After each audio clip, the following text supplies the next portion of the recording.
अशोक अब हर हद पार करने पर उतर आया है और इस बार उसकी गंदी नीयत का शिकार बनती है महिका।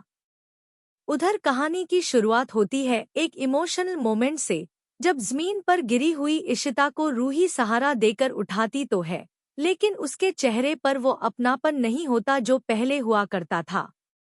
इशिता की आंखों में खुशी तो होती है, मगर रूही की बेरुखी उसे अंदर तक तोड़ देती है। सबसे ज्यादा दर्द उसे तब होता है जब रूही बिना पीछे देखे शगुन के साथ चली जाती है। रमन इशिता को संभालता है, लेकिन दोनों के दिल में यही सवाल घूमता रहता है कि उनकी बेटी इतनी बदल कैसे गई। इसी बीच दूसरी ओर बिजनेस की दुनिया में अशोक शगुन से चुपचाप कॉन्ट्रैक्ट साइन करवा लेता है और ये सारा खेल महिका अपनी आंखों से देख लेती है। उसे समझ आ जाता है कि अशोक कोई बड़ी चाल चल चुका है। इधर पूजा पाठ के दौरान घर में सब व्यस्त होते हैं, तभी अशोक मौका देखकर गार्ड को धमका देता है और खुद ही महिका के कमरे में जाने का रास्ता बना लेता है। वहां वो अपनी घटिया हरकतों पर उतर आता है।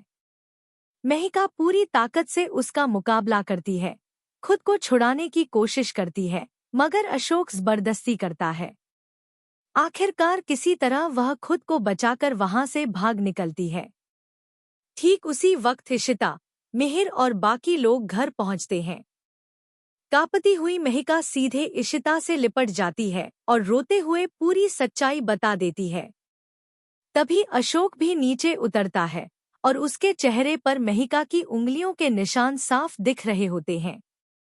मिहिर सब समझ जाता है, गुस्से में आकर अशोक पर हाथ उठा देता है। घर में माहौल पूरी तरह गर्म हो जाता है। सब मिलकर तय करते हैं कि अब चुप नहीं बैठेंगे और सीधा पुलिस स्टेशन पहुंचते हैं। शुरुआत में पुलिस शिकायत लिखने से इनकार करती है, लेकिन इशिता डटकर खड़ी हो जाती है और कहती है कि अगर आप शिकायत नहीं लेंगे तो हमें लिख कर दीजिए। आखिरकार पुलिस को एफआईआर दर्ज करनी ही पड़ती है। अब आने वाले एपिसोड में दिखेगा सबसे बड़ा ट्विस्ट। महिका और मेहर एक साथ खड़ी होने वाली हैं अशोक के खिलाफ। कहानी अब एक बिल्कुल नया मोड़ लेने वाली है। वहीं रिंकी की किस्मत क्या रंग लाएगी, ये देखना भी दिलचस्प होगा।